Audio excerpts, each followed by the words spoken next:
ማን አባህን ጎፈሬ ለማበጠር ነው 8 ሰዓት የምትሰራው? የማንን ጎፈሬ እያበጠርሽ ነው?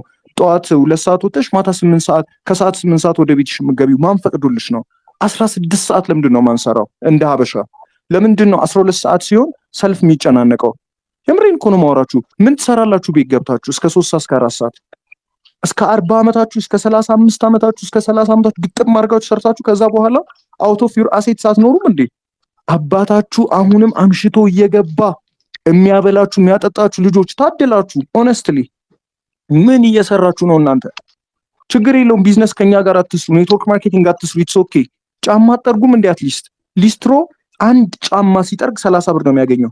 ጥርሱን ነክሶ የ30 ሰው ጫማ ከጠረገ 900 ብር ይሰራል። በወር 27000 ብር። እዚህ ውስጥ በወር 27000 ብር በታች የምታገኙ ሰዎች በሙሉ ከሊስትሮ በታች ነው የምትኖሩት። ግን ቤተሰብ የሚባል የሆነ ስፌት አለ። ስውር ስፌት የጎዳና ተዳዳሪ ናችሁ ማለት።